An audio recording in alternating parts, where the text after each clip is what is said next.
बिस्मिल्लाहिर्रहमानिर्रहीम। Dear students, 13.7 numerical जो है वो हमने सॉल्व करना है। ये सर्किट डायग्राम दी हुई है। इस सर्किट डायग्राम को जो है उसमें वो पूछ रहा है कि R1 और R2 रेजिस्टर्स हैं, इनमें से आप करंट फाइंड करें, करंट थ्रू ईच रेजिस्टेंस। तो R1 में से गुजरने वाले करंट को हमने I1 माइनस I2 कहा और R2 में से गुजरने वाले करंट को I2 कहा। क्यों?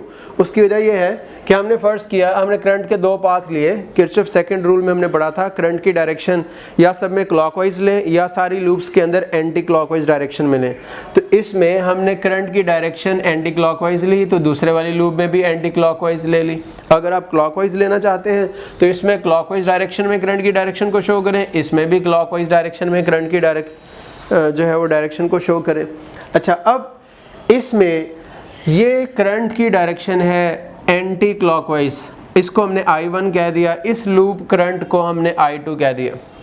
अब इस बैटरी का करंट I1 जिसको हमने जो है वो एंटी क्लॉकवाइज लिया, ये अपवर्ड जा रहा है और इस बैटरी का करंट I2 ये ऊपर से नीचे की तरफ आ रहा है। दोनों एक दूसरे के अपोजिट डायरेक्शन में है, तो हम नेट ये तो नहीं होगा एट द सेम टाइम इसमें दो करंट फ्लो कर रहे हो। हाँ, नेट फ्लो करेगा, इनमें से एक करंट दूसरे को कैंसिल कर देगा, जो बच जाएगा वो इसमें फ्लो करना शुरू कर देगा। अगर I1 ज़्यादा है, I2 कम है, तो ये ऊपर की तरफ नेट फ्लो करेगा। अगर I2 ज़्यादा है और I1 कम है, फर्ज करें ये 2 एम्पेयर है, ये 10 एम्पेयर है, ये ज़्यादा है, फर्ज करें ये 10 एम्पेयर, ये 2 एम्पेयर, तो 10 में से 2 कैंसिल हो जाएंगे, 8 एम्पेयर करंट नीचे की तरफ फ्लो करेगा। सेम अगर इधर 10 एम्पेयर फ्लो कर रहा है, ऊपर से नीचे की तरफ 2 एम्पेयर फ्लो कर रहा है, तो 10 में से 2 माइनस हो जाएंगे, नेट जो है वो हमारे पास 8 एम्पेयर ऊपर की तरफ करंट फ्लो करेगा। तो इसलिए हमने यहाँ पर I1 माइनस I2 लिया नेट फ्लो फाइंड करने के लिए। इसमें से इस रजिस्टर में से सिर्फ एक करंट फ्लो कर रहा है और उसका नाम है I2, तो वो हमने यहाँ पर शो कर दिया, I2 हमने फाइंड करना है। इसको हमने लेबल कर लिया A B C D E F हमने कह दिया। 2 लूप्स इसके अंदर बन रही हैं, किरचॉफ रूल आपने पढ़ा था, सेकंड रूल, उसके लिहाज से इसको सॉल्व करेंगे। पहली लूप है हमारी A F E B A, हमने लिखा A F E B A, anti clockwise हम चला रहे हैं। तो by applying Kirchhoff voltage law हम नेगेटिव से पॉजिटिव की तरफ आ रहे हैं। यहाँ पर ये पाथ हमारा ये है। जब नेगेटिव से पॉजिटिव की तरफ आते हैं तो पोटेंशियल ड्रॉप को पॉजिटिव में लिया जाता है, किरचॉफ रूल में हमने पढ़ा था, तो इसलिए हमने E1 के साथ यहाँ पर प्लस लिख दिया। और रेजिस्टर में जो है वो एनर्जी लॉस होती है, तो हम यहाँ पर वोल्टेज ड्रॉप को नेगेटिव लेते हैं। मल्टी लूप सर्किट्स में जितने भी रेजिस्टर आएंगे, हम जिस मेथड को फॉलो कर रहे हैं उसके मुताबिक मल्टी लूप सर्किट में हम रेजिस्टर के अक्रॉस में वोल्टेज ड्रॉप को हमेशा नेगेटिव का साइन ही देंगे। तो यहाँ पे हमने नेगेटिव का साइन दिया और इधर I1 माइनस I2 किया, I1 माइनस I2, क्योंकि इसमें से 2 करंट फ्लो कर रहे हैं, ये वाला ऊपर की तरफ और ये वाला नीचे की तरफ।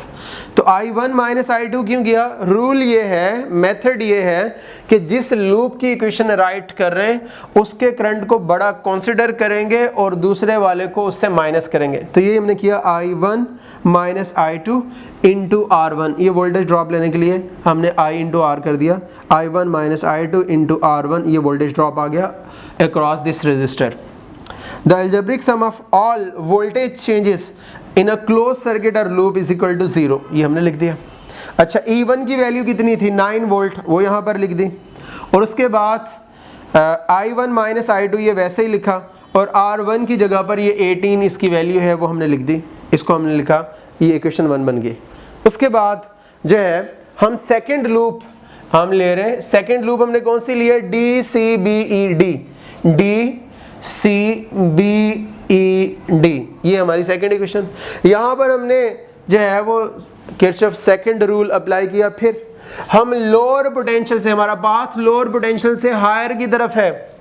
जब लोअर से हायर की तरफ जा रहे होते हैं बैटरी में, तो हम पोटेंशियल चेंज को पॉजिटिव लेते हैं, इसलिए हमने यहाँ पर पॉजिटिव लिखा। या आप इसको शॉर्टली ये याद रख लें कि बैटरी के अगर हम पॉजिटिव टर्मिनल से निकल रहे हैं तो प्लस का साइन देंगे पाथ के एतबार से, और अगर हम बैटरी के नेगेटिव टर्मिनल से निकल रहे हैं पाथ के एतबार से, पाथ को फॉलो करते हुए, तो नेगेटिव टर्मिनल से निकलेंगे तो नेगेटिव का साइन, अगर पॉजिटिव टर्मिनल से निकलेंगे तो प्लस का साइन। तो ये देखिए हम किधर से जा रहे हैं, यहाँ पे नेगेटिव से एंटर हुए हमारा पाथ ये है और पॉजिटिव से हम लीव कर रहे हैं, तो इसलिए प्लस का साइन हमने दे दिया। माइनस। अब इस लूप की इक्वेशन लिख रहे हैं इसलिए I2 को बड़ा कंसीडर करेंगे, जरूरी नहीं I2 बड़ा हो। मेथड ये है कि जिस लूप की इक्वेशन लिखेंगे उस लूप के करंट को बड़ा कंसीडर करेंगे। तो हम I2 माइनस I1 लिखेंगे क्योंकि ये वाला करंट ऊपर से नीचे आ रहा है और ये वाला नीचे से ऊपर जा रहा है, तो हम लिखेंगे I2 माइनस I1। तो ये लिख दिया हमने नेगेटिव साइन रेजिस्टर की वजह से, और I2 minus I1 into R1, ये वोल्टेज ड्रॉप हमारे पास आ गया ओम्स लॉ लगा के, माइनस इस रेजिस्टर के क्रॉस में जो वोल्टेज ड्रॉप है वो आएगा I2 R2 is equal to 0, negative resistor की वजह से लगा। मल्टी लूप सर्किट में जिस मेथड से हम सॉल्व कर रहे हैं, हर रेजिस्टर के साथ वोल्टेज ड्रॉप को हम नेगेटिव का साइन देंगे, और बैटरी का मैंने आपको बता दिया कि अगर नेगेटिव से पॉजिटिव की तरफ जा रहे हैं, जिस तरह यहाँ पर नेगेटिव से पॉजिटिव की तरफ, तो बैटरी की ईएमएफ को प्लस का साइन देंगे, और अगर पॉजिटिव से नेगेटिव की तरफ जा रहे होंगे तो फिर माइनस का साइन देंगे। तो अब ये हमारे पास दो इक्वेशंस आ गई। इसमें E2 की वैल्यू हमने 6 लिख दी, ये हमारे पास गिवन है। I2 माइनस I1 वैसे लिखा, R1 की वैल्यू 18 है, ये हमने लिख दी, और हमारे पास R2 ये था I2 R2 की वैल्यू 12 थी, यहाँ पर लिख दी, 12 को शुरू में लिख दिया। यहाँ पर एक और चेंज किया, इस नेगेटिव को बाहर कॉमन लिया तो ये नेगेटिव इस बाहर वाले नेगेटिव से मल्टीप्लाई होकर पॉजिटिव हो गया, और अंदर साइन चेंज हो गए। I1 जो कि नेगेटिव का था वो पॉजिटिव का हो गया, I2 जो कि पॉजिटिव का था वो नेगेटिव का हो गया, और बाकी सारी इक्वेशन हमने वैसे की वैसे राइट कर दी। 6 वैसे लिखा, ये नेगेटिव कॉमन लेने की वजह से बाहर प्लस आ गया और अंदर साइन चेंज हो गए, नेगेटिव का I1 पॉजिटिव का I1 बन गया, प्लस का I2 जो है वो नेगेटिव का I2 बन गया, नेगेटिव कॉमन लेने की वजह से, और बाकी सारी हमने वैसे लिख दी। अब इक्वेशन नंबर 1 और इक्वेशन नंबर 2 को हमने ऐड किया by adding equation 1 and 2। Equation 2 देखें क्या है, 6 plus I1 minus I2 into 18, ये हमने लिखा 6 plus into I1 minus I2 into 18 minus 12 I2, और हमारे पास फर्स्ट इक्वेशन क्या है, 9 minus I1 minus I2 into 18, वो हमने लिख दी, इक्वल्स टू 0 थी दोनों, तो हमने 0 के बराबर इनको लिख दिया। अब जब ऐड कर रहे हैं तो ये वाली टर्म पॉजिटिव की है, ये नेगेटिव की, आपस में कट गई। अब 6 और 9 ये हमारे पास 15 आ गए, और ये माइनस का 12 I2 वैसे का वैसे ही आ गया, नेगेटिव का 12 I2 उठाकर इधर ले गए, प्लस का 12 I2 बन गया। अब ये 12 इधर मल्टीप्लाई हो रहा है, इधर जाकर 15 की डिवीजन में आ गया, 15 डिवाइडेड बाय 12 किया तो हमारे पास I2 की वैल्यू आ गई 1.25 एम्पेयर। I2 किस में से गुजरने वाला करंट है, I2 करंट है R2 रेजिस्टर में से गुजरने वाला, तो हमारे पास उसकी वैल्यू कितनी आ चुकी है, उसकी वैल्यू हमारे पास आ गई है 1.25 एम्पेयर। ये हमने फाइंड करना था, फाइंड कर लिया है। अच्छा, आपने तो ऐसे नहीं लिखना, आप तो एंड में उधर ही लिखेंगे। अच्छा, अब हमें फाइंड करना I1 माइनस I2, इस रेजिस्टर में से गुजरने वाला करंट। उसके दो तरीके हैं। इस इक्वेशन को हमने लिखा, ये सिंपलेस्ट इक्वेशन है इसलिए मैंने लिखा फ्रॉम इक्वेशन 1, वो सारी इक्वेशन लिख दी। अब एक तरीका तो ये है कि आप इस I2 की वैल्यू इस जगह पर लिख दें और आगे इसको सॉल्व करें तो I1 की वैल्यू आ जाएगी। और दूसरा तरीका ये है कि आपने चूंकि I1 माइनस I2 फाइंड करना है, ये नेगेटिव की सारी टर्म उठाकर इधर ले जाएं, तो यहाँ पर क्या बन जाएगी, ये पॉजिटिव की टर्म बन जाएगी, I1 माइनस I2 इंटू 18, ये आ गया। अब ये चीज़ इधर ही रहने दे, 18 मल्टीप्लाई हो रहा था, इधर जाकर 9 की डिवीजन में आ गया, 9 डिवाइडेड बाय 18 हमारे पास 0.5 आया, तो I1 माइनस I2 जो है उस करंट की वैल्यू हमारे पास 0.5 एम्पेयर आ गई।